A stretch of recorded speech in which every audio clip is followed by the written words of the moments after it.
各兄弟，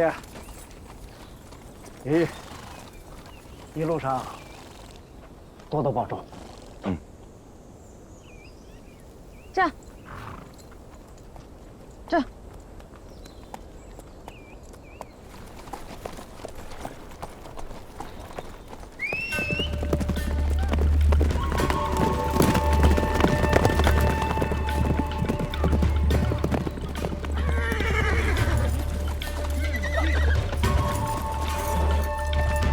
等等，这次南下定要周全。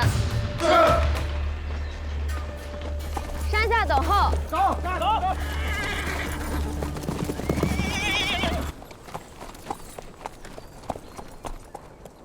差点忘了你是哥哥了。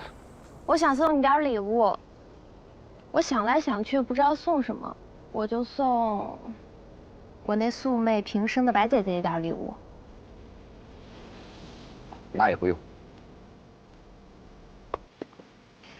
你新婚的时候，我怕我赶不上，早点送了，心里干净。但我琢磨着，这白姐姐有了你，这世上也就不再缺什么了，何须我再送？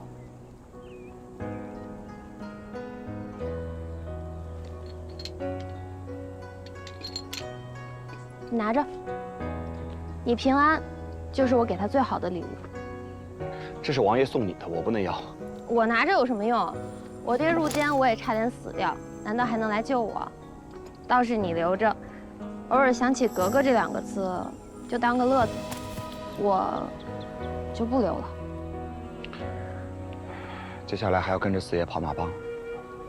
当然了，我们江湖儿女江湖老。那你一路保重。这。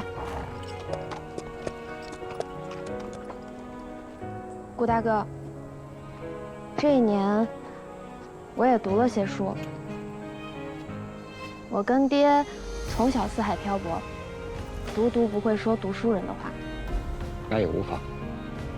仗义每都图口碑，不幸都是读书人。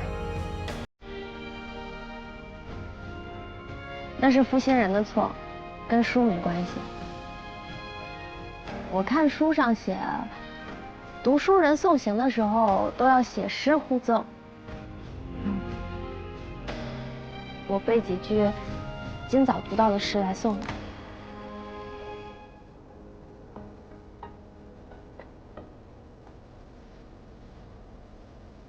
风雨如晦，鸡鸣不已。一见冰死，灵魂不息。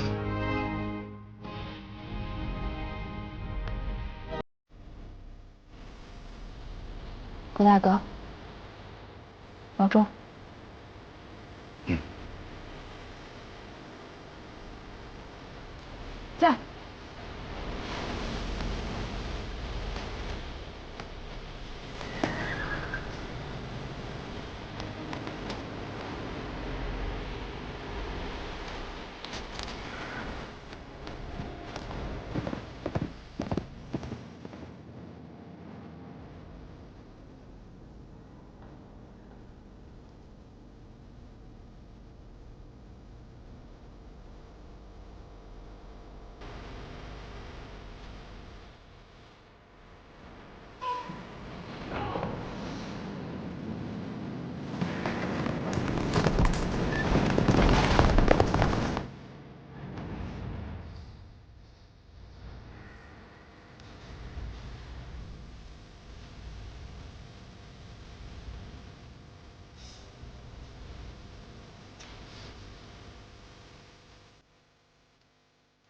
你是官差还是兵？我是犯人。你是好人，老天爷保佑你，一定能查清楚，不会不明不白就被冤枉一辈子的。我若求求你爹，让他收我为徒，教我做生意。他若不教你，我可以教你。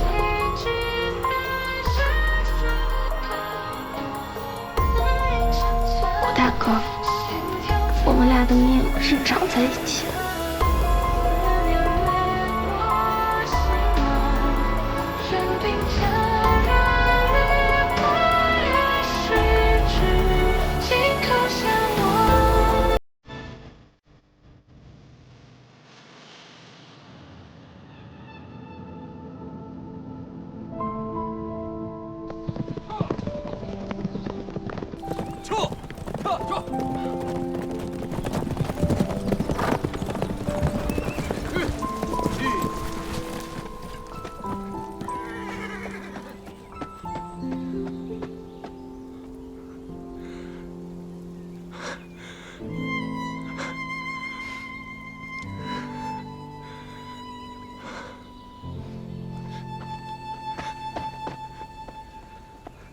诸位，前面就是我家了，跟我一起进村吧。额父，我们奉命送到此处，往后的路您自己走。就此告别。哎，那怎么行啊？你们一路护送我，多有辛苦，怎么也得进去吃口饭呢。君临在身，不敢违抗，额父不必多说。那日，额父和格格重回科尔沁，小人再伺候您喝酒。走。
娘，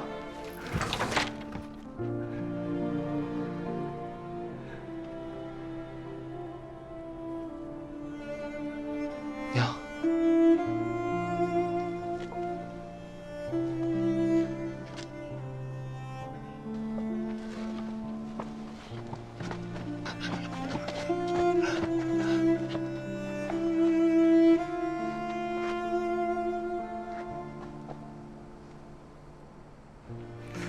娘，我是老大，您儿子回来了。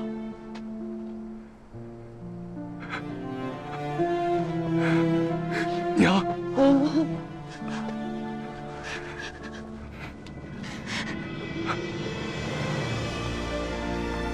老大，是你吗？老大回来了，你是我大儿子，老大，老天有眼有眼呐，让我们娘俩活着还能见面。老大，让娘看看你，老大，我眼睛都快哭瞎了呀，老大。哎呦，终于盼到你回来了。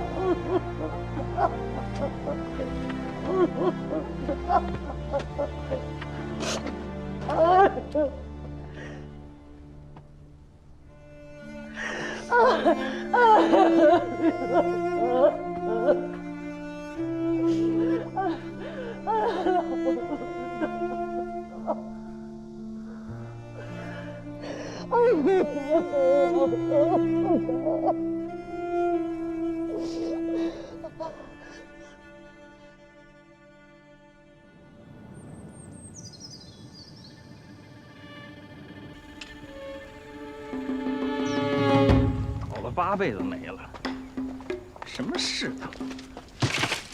欺负的都是老百姓。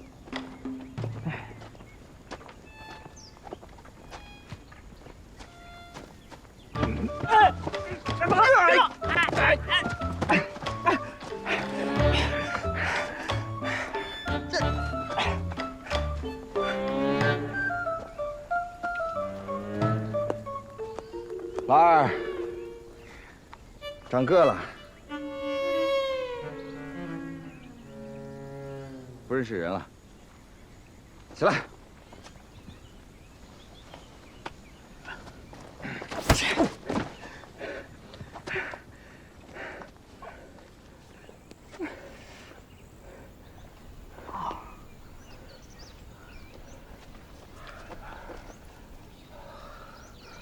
哥，你还知道叫哥，下死手啊你！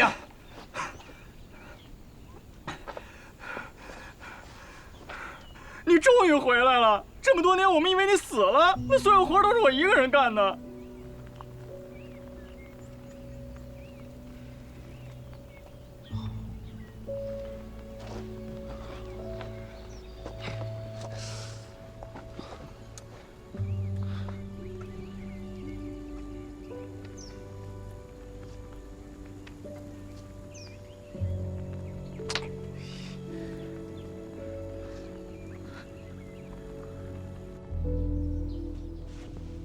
娘这眼睛啊，就是老哭老哭，哭的太多了。你这一回来，肯定一天比一天好。哎呀，我记得你刚被抓走的时候啊，老能看见娘在哭。那时候白先生偶尔过来跟娘说说话，后来他腿脚也不好，也不怎么来了。我呢还得下地干农活。家里老是没人陪着娘。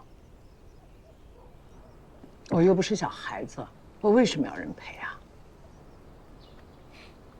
就算我眼睛全瞎了，我还能纺线。哎，这是，你别看娘眼睛不好，那手纺出来的那线，那又细又精，那小姑娘都纺不出来。那白先生呢？除了腿脚不好，还有哪儿不好啊？腿脚不好，脾气也不好，老骂人，老骂我。明天我带你去看看他啊！不过我可不进去啊，省得又被他骂。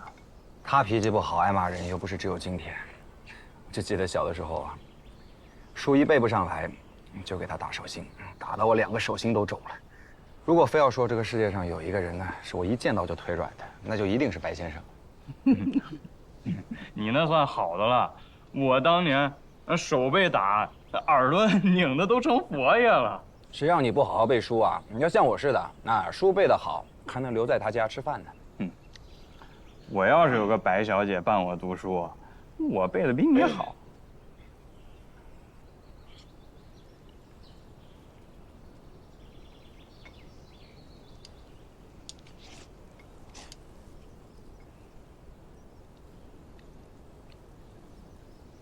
那一梅怎么样了？是不是已经嫁人了？没有。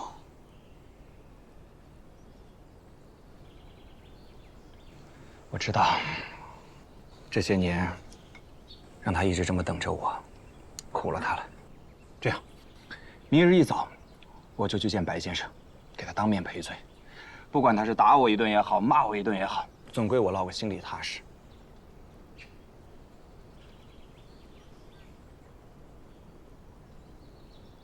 哎，对了，我一路回来的时候，看到一些茶园的茶苗给烧焦了，发生什么了？跟他说吧，不然你哥饭也吃不下，觉也睡不好。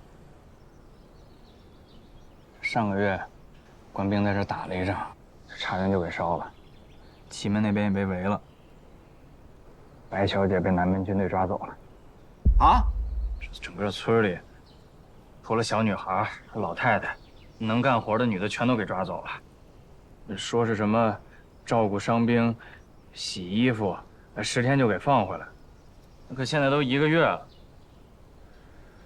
哎，这几天村里还说推举一个人去找他们要人，可进不去啊，到门口让人轰出来了。他们的刀枪剑戟斧钺钩叉的，我们就肉脑袋往上撞啊。你可知道是哪边的军队？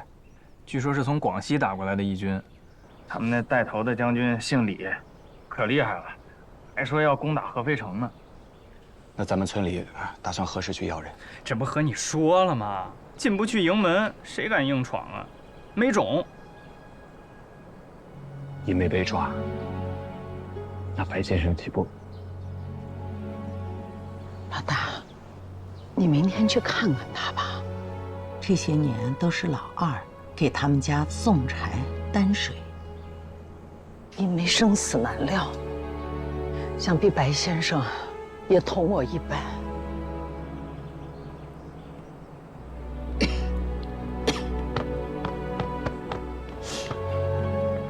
娘，不想了，咱们好好吃饭。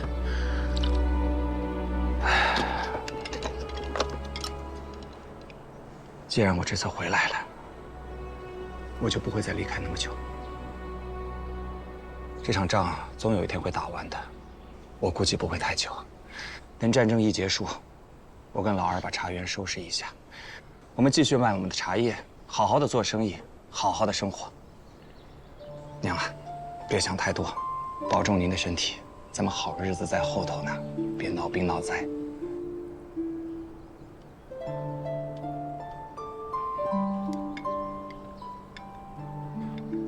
这句话我原来在梦里听到过，现在我还能听到你说，我就是马上死，我也知道了。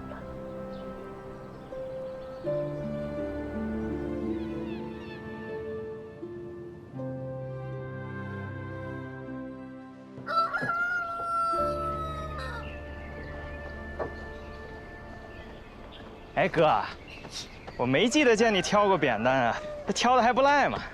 以前觉得自己是读书人，哪用得着挑柴？后来到了宁古塔，上山打老虎，下水淘过金，挑扁担那不小菜一碟吗？白先生，我老二给你挑水送柴火来了。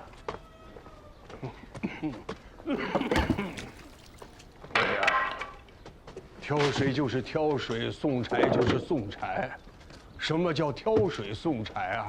难道你三头六臂啊？哥，你听，都能抠字眼儿。这不是抠字眼儿。名不正则言不顺，言不顺则理不通，理不通事情不成。你读书的时候老师没教你啊？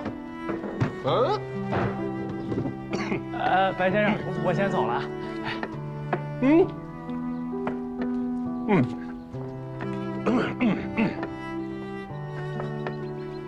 先生，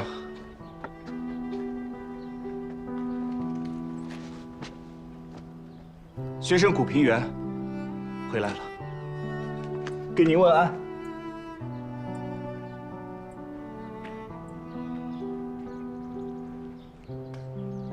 平原回来了。平原。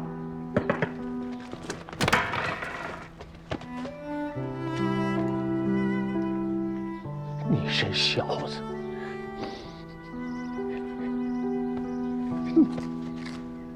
你这小子，不是，你让我们操碎了心，你知道吗？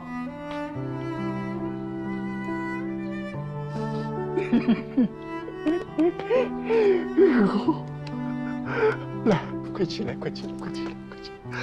好好的，咱们进屋，好好说会子话。哎呀，哎呀，哎呦，快进屋，进屋！哎呀，来，进。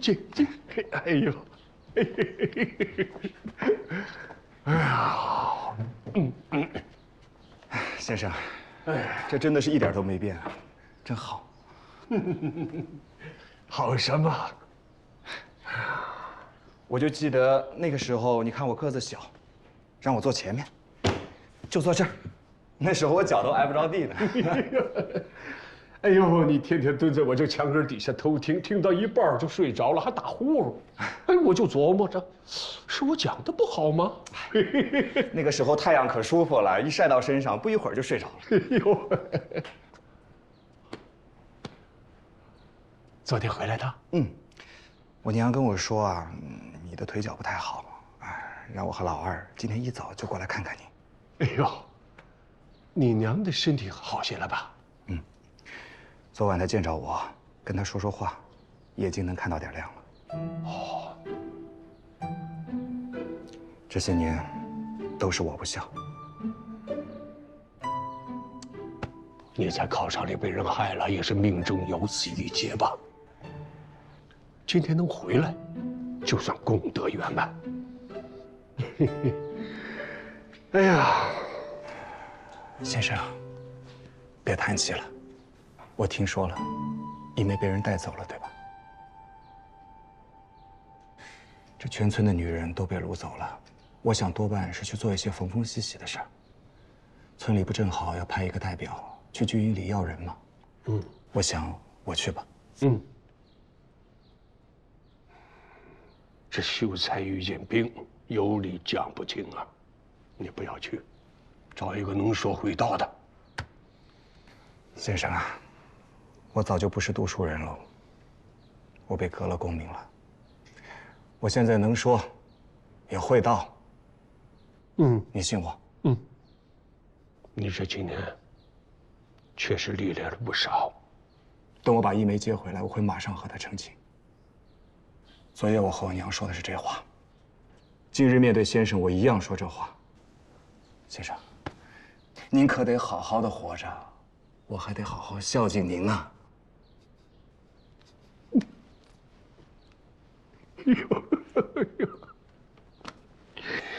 哎呦，真要如此！哎呦，我岂非是老来有福啊？得以嫁弟子，得以嫁许臣，欢喜一下，一大快事，一大快事啊！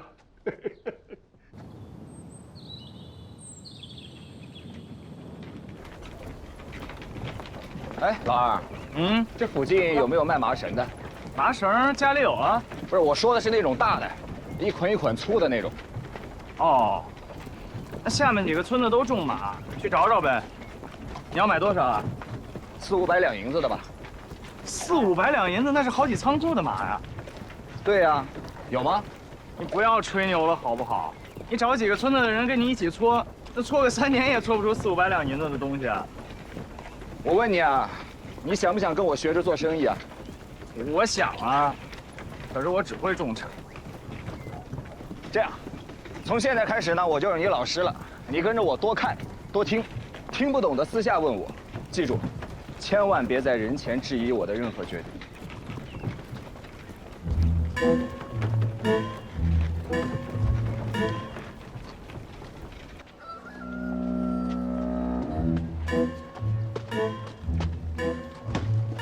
好，大哥慢走。最后2筐了啊。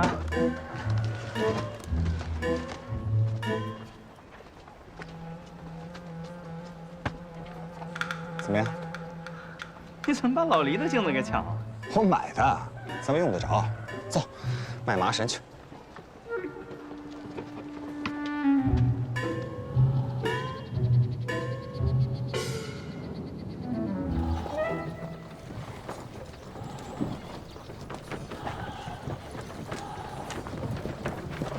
哎！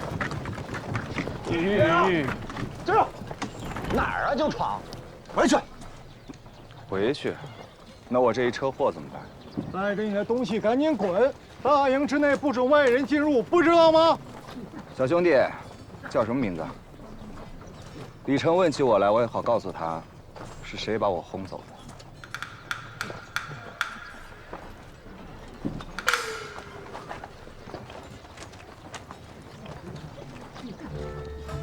我把话说清楚了，我们怎么能让你进呢？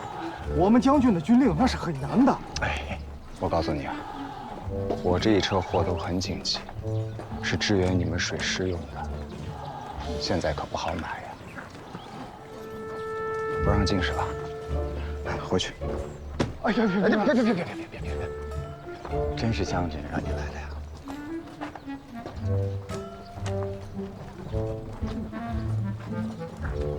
来，你坐上来，来，我带你进去，你亲自问他好不好？你自己进去吧。我告诉你啊，进了大营，得从车上下来，别乱停。这大营中禁止一切赶车骑马的，自己小心点。好的，兵爷。哎，把路打开！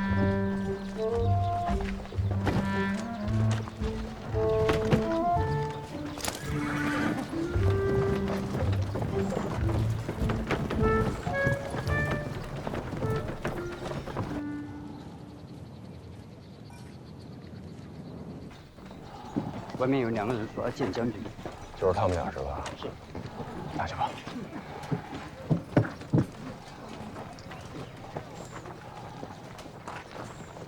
是你找我们将军是吧？我们李将军公务繁忙，你把这些东西啊放在那儿就走吧。过会儿我帮你通报一声。进去通报，说他表哥古平原来了。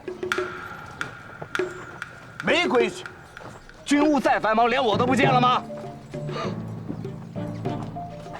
表哥，啊，你说你是我们将军的表哥是吧？还不进去通报啊，好，这么的吧，你们自己去。看见前面那个大门了吗？进去以后捡直了走，前面那个大帐，那就是我们将军的主营啊。去吧，去吧。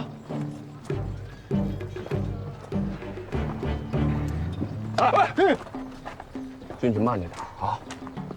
哎，去吧。在这儿见。见。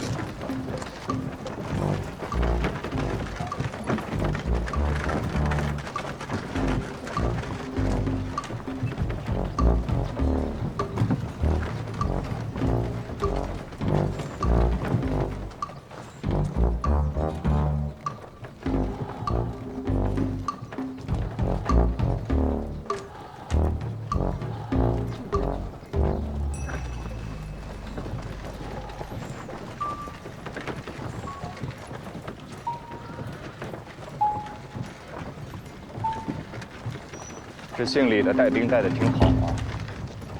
你又懂带兵了？之前在宁古塔的时候，跟那些士兵一起混过，懂得一点。我看你啊，还学了别的本事。怎么？你这满嘴跑舌头的，你怎么就成了李成的表哥了？你一会儿见到他，你怎么说呀？我这叫见招拆招，不吹牛的话能进得来。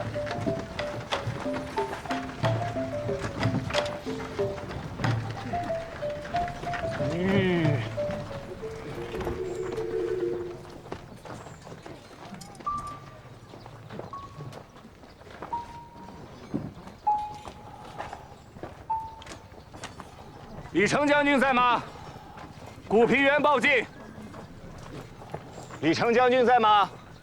古平原报进。李成将军在吗？你就吹吧。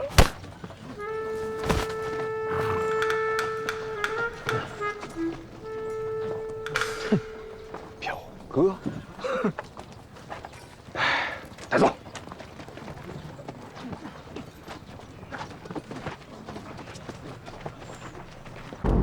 咱们是不是一定要为河北啊？这朝廷的兵已经过了最难的时期，水师占据着中上游，我们现在还有机会往北打呀。若是在合肥耽搁了太长时间，以后会出大问题的。哎，大家还记不记得上次北召？别说了，一切听上面的安排。我怕他只顾自己的苏福社，不管天津。自从9000岁升天后，总觉得怪怪的。说句不好听的，我们的情况是江河日下，一天不如一天。将军，我们留在徽州一点用都没有，让我们打策应支援水师，就这点兵，支援什么水师？而且徽州地势又低，净等着朝廷的兵偷袭我们了。哎，我们兵力不够，防线过长，敌人又频频夜袭，各营都惊扰不安，军心不稳呐。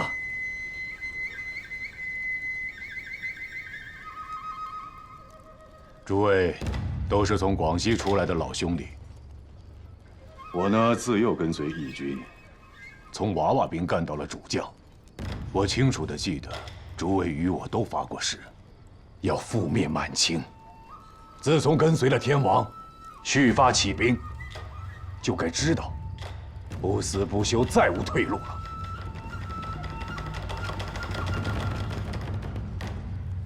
行了，先各自回营。稳住军心，再有，莫让我再听到有谁劫掠村庄，否则先斩后奏，绝不姑息。是。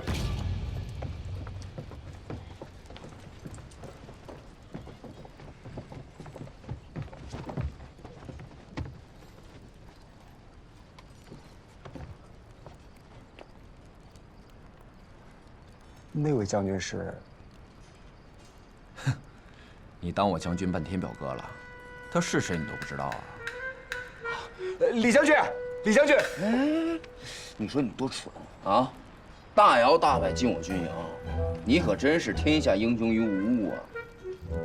我只是一个小商人，为了逐利，耍点小聪明，误闯了军营，将军勿怪啊！小商人，你胡说！你到底是谁？我弟呢？你弟跟你死在这儿了，你弟。李将军治军严明，不像是滥杀无辜的人。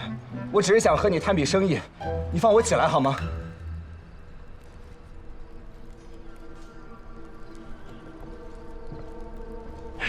生意？什么生意？你看到我那一车的麻绳了吧？我知道你们的水师为了加固船只，需要大量的麻绳。徽州城里的人又不敢卖你们，我可以帮你们卖。你看他像朝廷派来的探子吗？像什么像？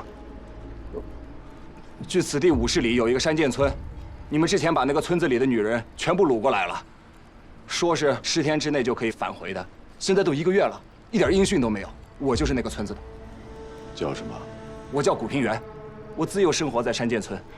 我有个先生姓白，他的女儿叫白一梅，梅花的梅，现在应该在你们的军营，你可以问他，打听我。接着说麻绳的事。啊，我知道你们需要的麻绳量很大，那村子里的人手怕是不够，这些女人都会捻，你把她们放回去了也是帮你们的。我手下那么多伤兵，他们走了谁来照料？将军，恕我直言，你们在这儿也待不了多久了，那些女人是无辜的，我不希望她们死在这儿。谁跟你说我在这儿待不久了？你们围攻合肥2月有余了，还没有包围下来。等到朝廷的兵一到，不把你们包了饺子了。说什么呢你？李将军，我只问你一句：被绑来的那些女人，是不是已经被你处置了？若是的话，你给我一句准话，我回村里也好有个交代。把他叫松开，拖出来。是。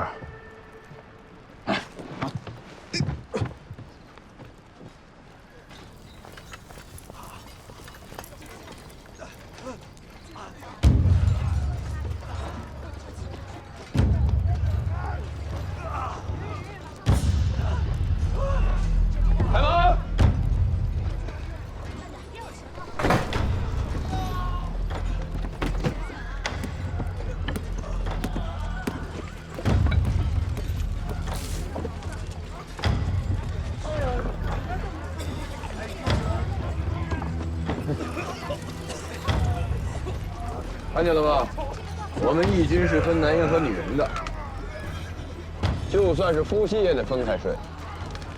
我们和那些腰头带兵不一样，天下间的穷苦人，男人是兄弟，女人是姐妹，我们义军不会苦待他们的。看明白了？看明白就走吧，和他们兄弟2人攻出军营。是，走，走。夜袭，列队应敌。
真的是你，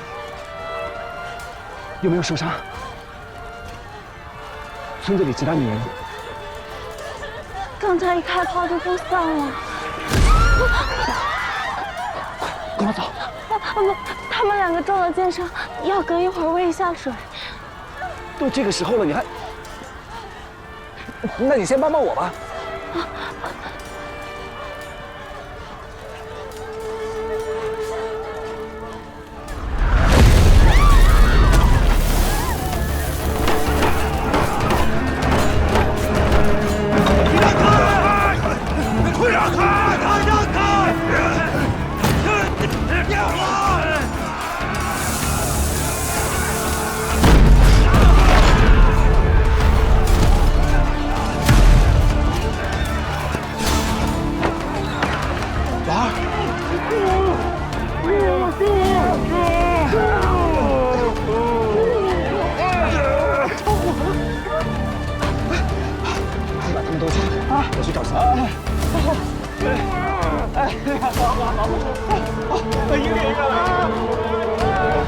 有没有山涧村的？有没有山涧村的？山涧村的跟我走！有没有山涧村的？哥，老二，一梅还在卧棚，赶紧进去！一梅，一梅，来不及了，快走！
你们还愣什么呢？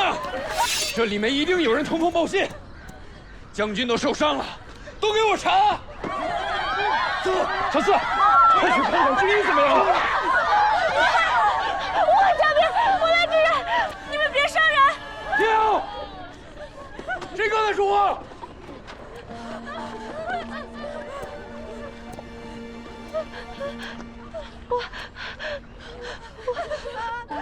我请你们别伤人，我自由协议，我。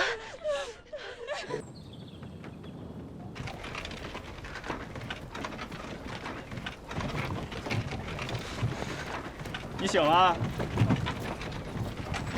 刚才要不是我眼疾手快啊，你就被踩成肉泥了，合着就带我挨了顿打。老二，我们这是要去哪儿啊？你傻呀？回家呗！都被打成这样了，不回家能去哪儿啊？逃出来容易吗？你放我下来，我要回军营。你回军营干什么呀？这兵荒马乱的，踩死个人跟踩死个蚂蚁似的。刚才好几个人都被踩成蚂蚁了，都不知道他们是谁。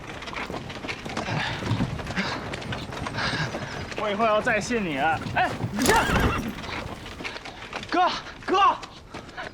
你干嘛呀？你疯了！一鸣还在军营，那些女人还在军营，我要接他们回不来了啊，哥，他们回不来了，那是军营，你以为你是谁呀？那怎么办？看着他们死，已经死了很多人了。刚才你我差点都死了，我们死了根本都没人知道。没有人可以白白死，没有人。如果我连村里的妇孺都保护不了，我还算是个男人吗？过来，别拦着我！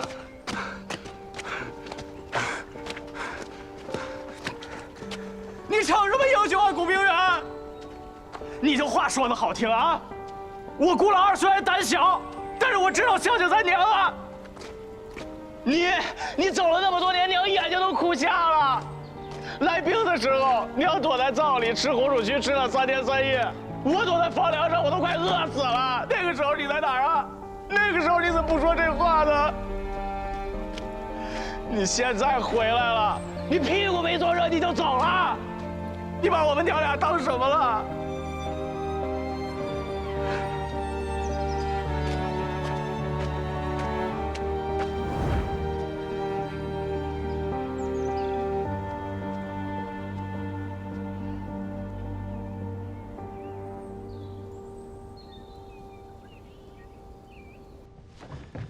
今天我主将要是死了，你们一个也别想回去。主将怎么样了？一直在流血，快救救将军！快啊！你拿块布把他脸盖上。俩老子的人没死，盖脸干什么？我害怕。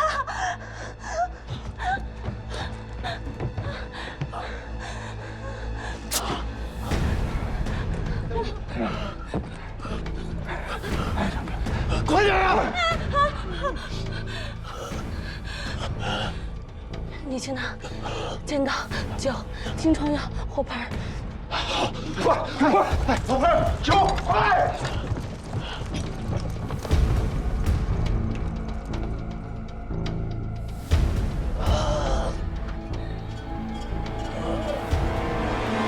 李成，叫李成出来，我要见他。李成。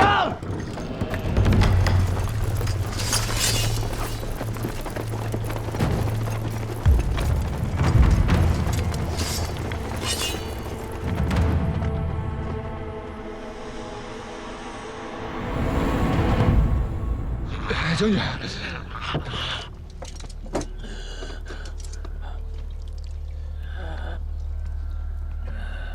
我把他伤口里的铁砂挖出来，你得按住他。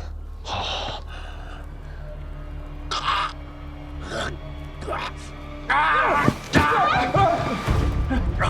不让你按住，你干什么？这样他伤口里的铁砂越陷越深，我挖不出来，难道你挖？来，快过来！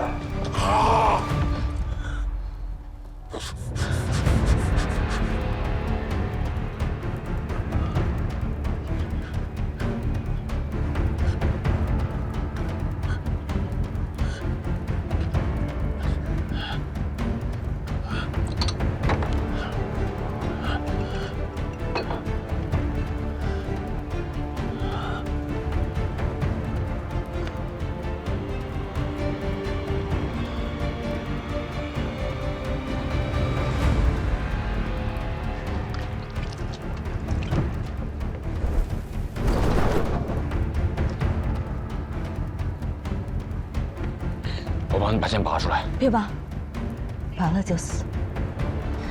要去其剑尾，慢慢把箭头推出来，再用羊肠线缝上。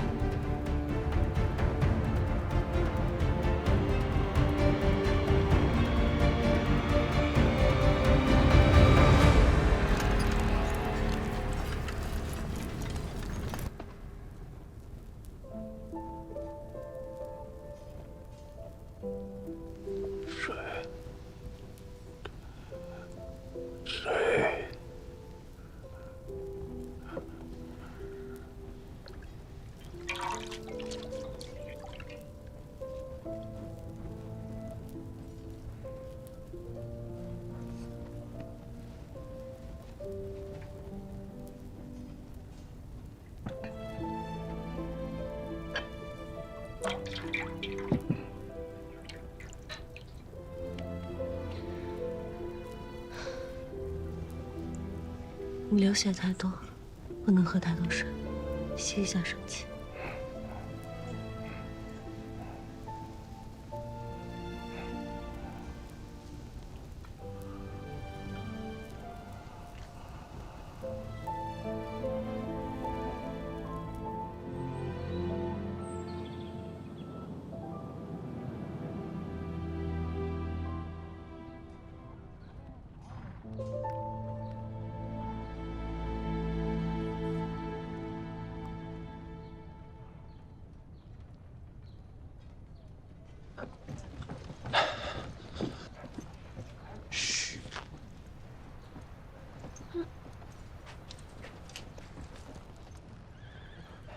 你看，好多了，看起来气色确实好多了。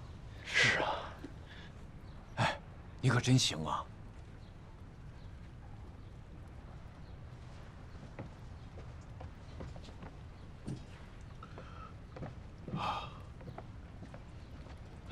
我看应该是没事了。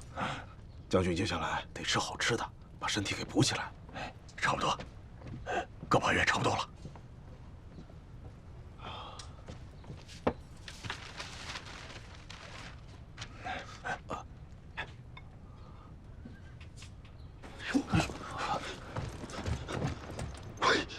你干什么呢？那主将看这个跟眼珠子似的，你就这么写呀？命都没了，还要什么眼珠子？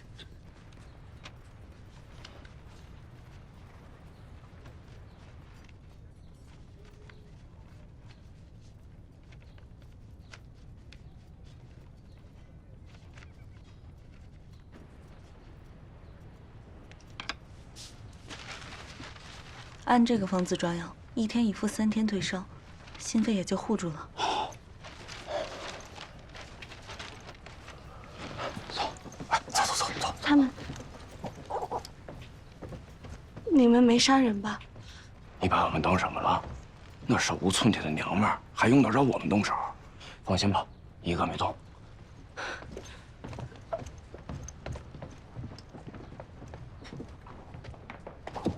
啊！干什么呀？我也回去了。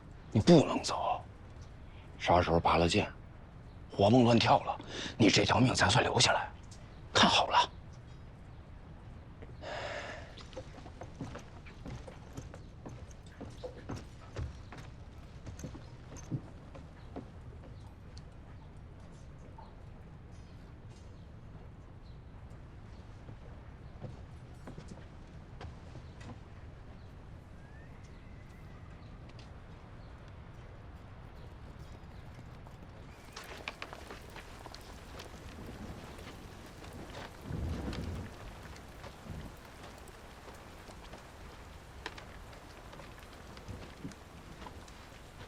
你的医术是跟谁学的？跟我爹学的。等我好了，会重重赏你们的。说说你爹吧，他是个怎样的人？我爹是个读书人，没考上功名。他说：“不为名相，便为名医。”后来就不考了，到山下当孩子王，开了间书馆，教孩子读书。也学了医术。让你爹别教书了，什么孔夫子、孟夫子，学了也没用。来我军中当个郎中算了。你读过书吗？读过书、明白道理的人，不会这么做。要不是你们打仗，我们茶叶卖不出去，东西运不进来，人人生怕被抓丁，茶陵被烧了，全村的人哭了1天1夜，我能见谁无惧？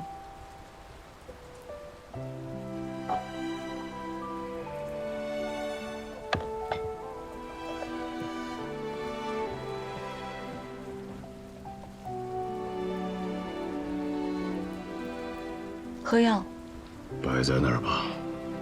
你不喝药，他们不会放我们离开的。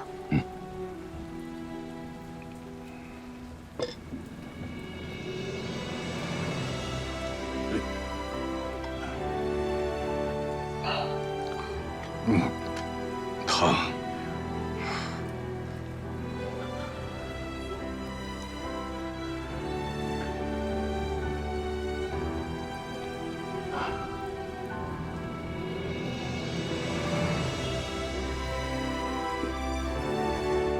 好了，你叫什么名字？我叫白一梅。没心没肺。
发生什么事了？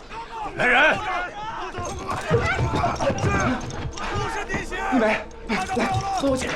将军，曹流帮的炮子炸了！将军！不要！不要！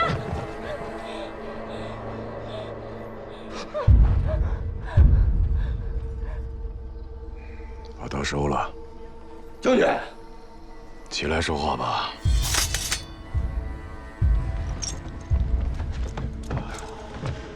你还没死啊？我们还有生意没谈完呢。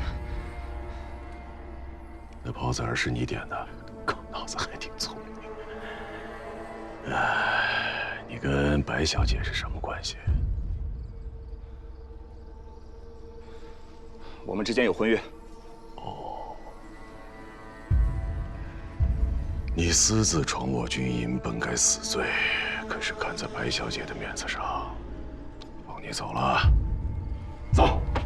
哎，我要走，我自己早走了。我来是要把那些抓住的人都带走。将军直接杀了算了，别跟他废话。好，我与你接着谈生意。除了那些麻绳，我还能提供给你桐油。桐油多少？整个惠州城搜罗下来，少说也有几千桶吧。我卖你麻绳和桐油，你把那些女人全部放了。你当真不是探子？我是不是探子已经不重要了，只要麻绳和桐油是真的不就好了？言之有理。好，钱呢，我一分不会少给你。那些女人我也都会放了。不过，你跟我做生意，若是朝廷怪罪下来说你通敌，怎么办？无妨。通敌也是我一人通敌啊。若能救那么多人的命，这笔买卖很值。做生意搭进自己的性命，你莫不是个傻子吧？做生意也是需要成本的，有的时候人命也是成本。我可以信守承诺，我希望将军你也会。他们与你非亲非故，值吗？值不值你说了不算，我觉得才算。顾大哥，好，把这姓顾的放了，把那些女人一并放了，啊，除了白小姐。是。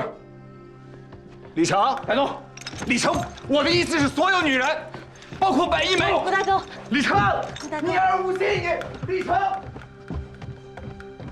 待我伤势痊愈，自会放你回去。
先生，梅她，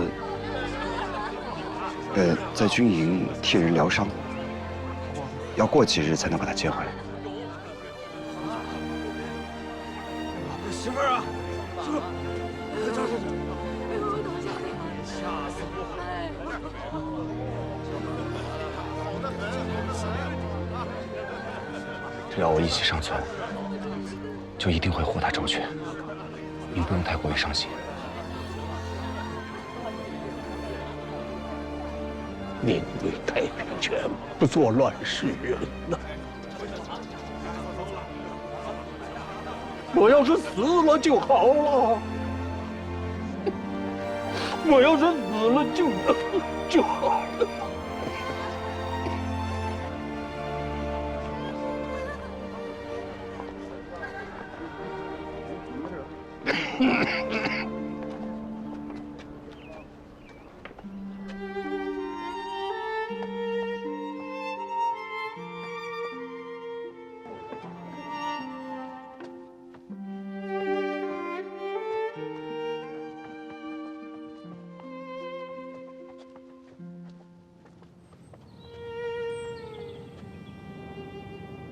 哥，你就不要生气了，好不好？你看我后来我壮着胆子我回军营去找你，你看把我给打的。哎，哥，你千万别跟娘说咱俩吵架了啊！你要不你打我吧，你看我还不还手？你别烦我好不好？外面嚷嚷什么？是老大回来了吗？别跟娘说我去哪儿了。娘，我回来了。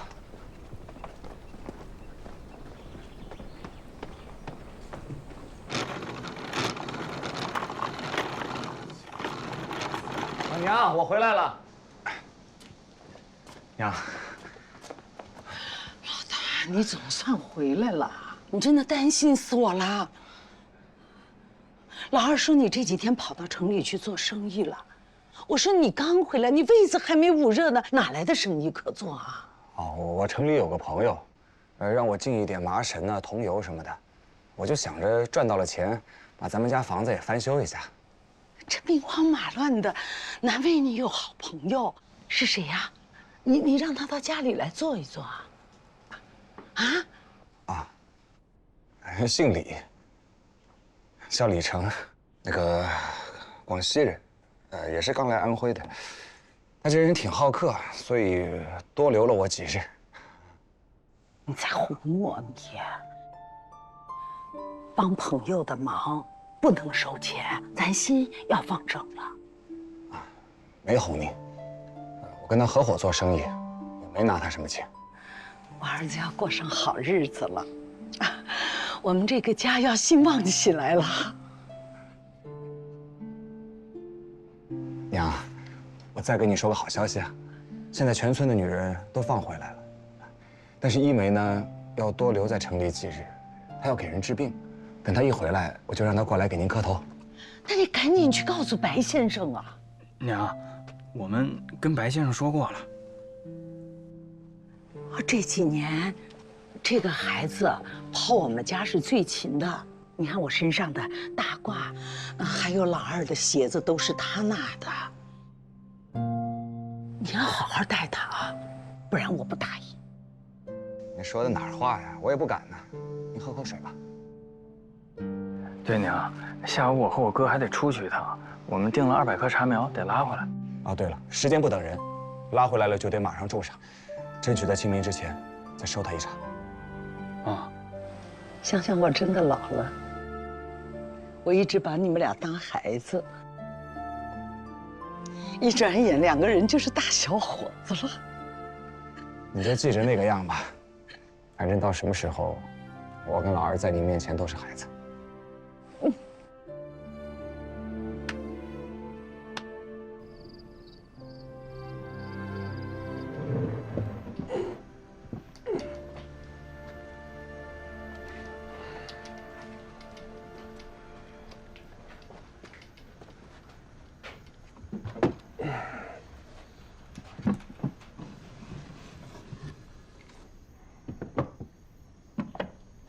这是刀和针，用之前浇上酒擦干净，用火烧一烧，好长时间不使了。哎呀，我这个手啊，有时候抖得厉害，也用不得了。这些瓷瓶里的药啊，一梅都知道是干什么用的。还缺什么？你告诉我，我去寻。有师弟子夫妻老，你又不是没弟子的人，放心。你呀，就是变着法儿哄我。虽有家弟子，奈何无农桑啊！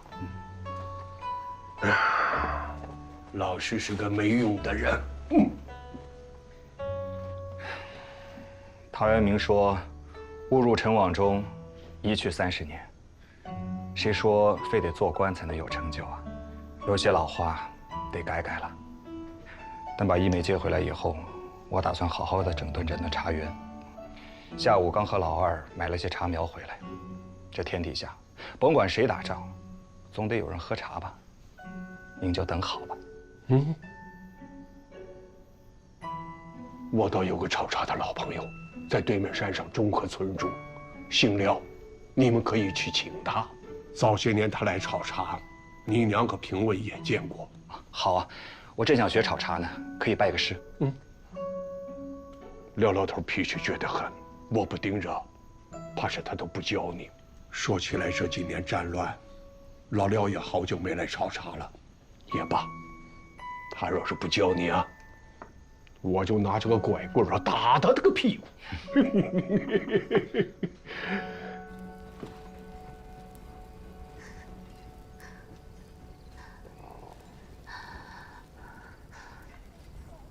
忍得住吗？疼得很。早就该拔出来了。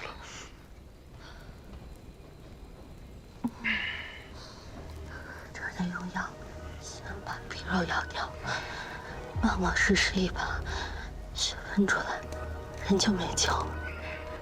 来，拔。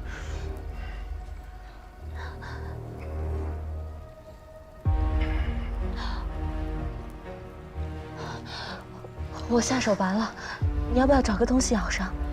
我连疼都怕，我还怎么带兵打仗？拔！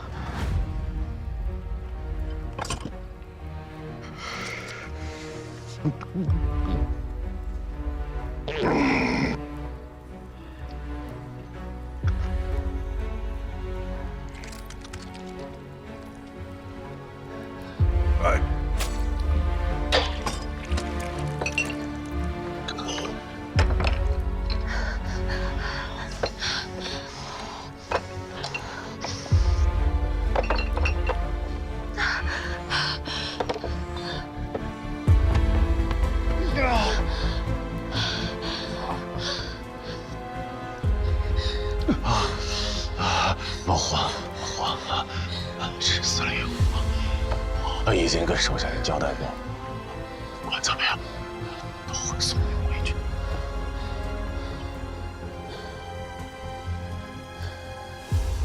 你摸到天亮之前，伤口不再炸开就没事了。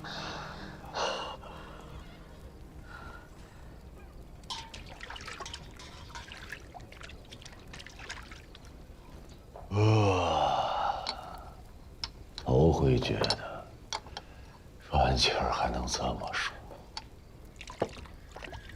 喘气本来就舒服，吃饭、晒太阳、喝茶都很舒服。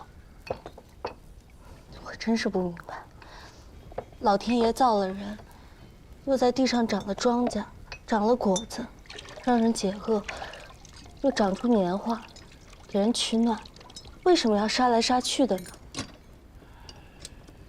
你一个富户人家的小姐，哪里懂得这些？我不是小姐，小姐哪里会给人治伤？我爹是个书生。至少能吃上一顿饱饭吧。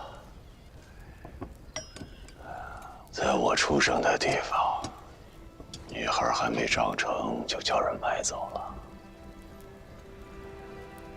男孩长到6、7岁就得跟着爹下矿挖煤。我爹是因为矿洞塌方被埋在了里边，我2个弟弟是因为矿洞透水被淹死，最小的才4岁。我娘是借了高利贷，才勉强买了2口狗碰头的棺材，他们给埋了。什么是狗碰头？棺材板要是厚，那倒还好。可是穷人的棺材板都薄，埋的也浅，大雨一冲就冲出来了。野狗循着味儿过来，用脑袋把棺材板撞开，拖住里边的尸首，胡思乱追，最后都是咬得七零八落。我和我那2个哥哥拼了命的干，拼了命的干，也还不上他高利贷。什么是高利贷？那矿主知道我们缺钱，便引着我那2个哥哥抱着炸药去炸山，他俩躲闪不及，被炸死了。我娘心灰意冷，给我做了最后一顿饱饭，让我睡着，投河自尽。之后我便跟了义军，老兄弟们告诉我，这天下间穷人的苦都是因为那些王八蛋造成的，所以我发誓要杀尽这世间的恶人。可你们杀的那些无辜的人，他们跟你也没仇啊。这世上没有人是无辜的。好，我以后不再说了，你别生气，伤口裂开了就不好办了。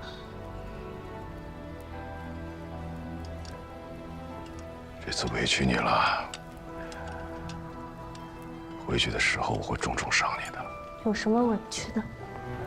你以后还是要上战场，还是会这样下来。我是个当兵的，打仗就是我的命。再说了，死了也好，死了就能见着我的爹娘和兄弟，好想他们。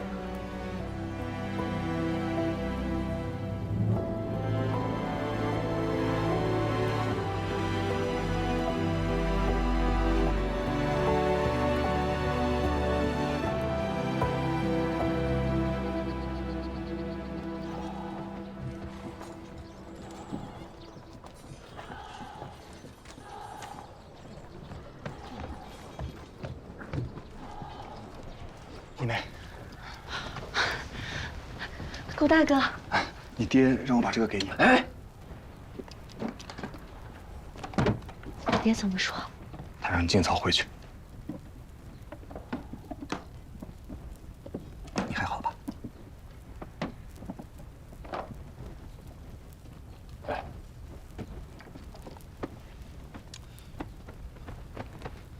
你这有刀子有剪子的，我真想干什么，何必藏在身上呢？还副将呢，胆子那么小。说谁胆子小了？你再说一遍来。行了，跟读书人斗嘴你斗不赢的，让他上前说话。上前说话。将军，那麻绳和桐油，我知道了。听说你在徽州城里买了4000桐油，6车麻绳。是，徽州城里的桐油都给我买光了。言而有信，你这条命靠自己赢回去了。我看你身子也好些了，我想带着一梅先走了。该送他回去的时候，我自然会送他，无需多言。你守信用，我也守信用。我不是信不过你啊，我只是觉得，仗一打起来，你怕连自身都难保吧？把他拖出去。是啊，出去。哎，出去，出去。把药给我。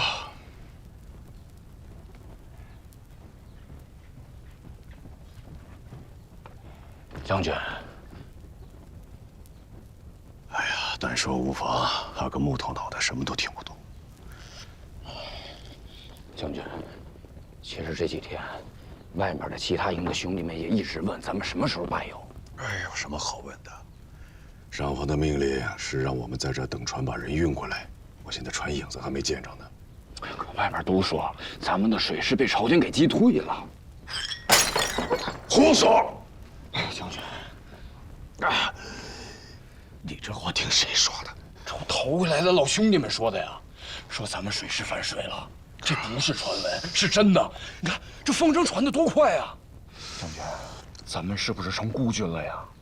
这兄弟们都说咱们早就应该去围合肥，待在这个鬼地方，还不被人一口给吃了。把地图拿来。是。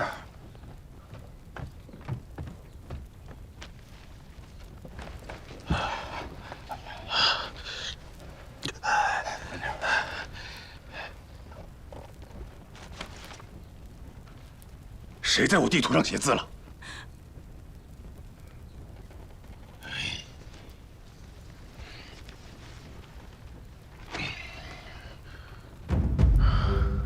祁门安庆一事，长江上游洞开，现在往南，朝廷的军队就在那儿等着。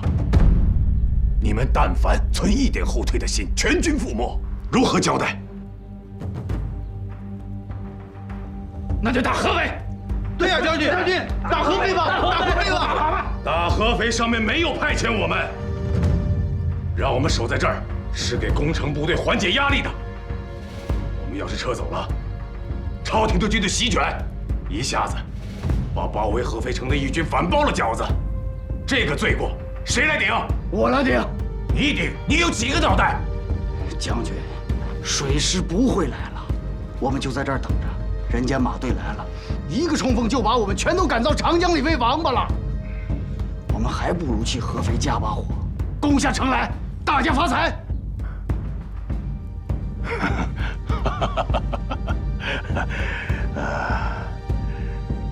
那要是打不下合肥呢？打不下来，要么扒了这身皮，要么换身皮。老子砍了你！将军，早就将军，我早就不想活了！我从我2个弟弟死了之后，我早就不想活了！来呀，砍了我呀！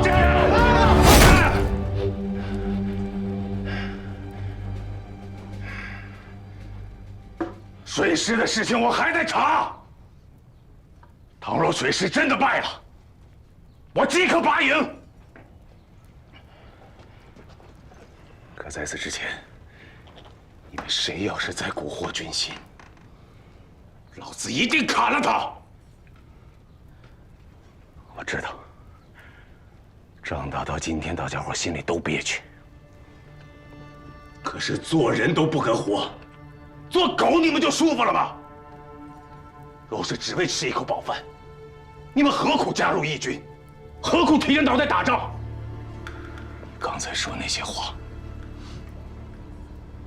对得起死去的兄弟吗？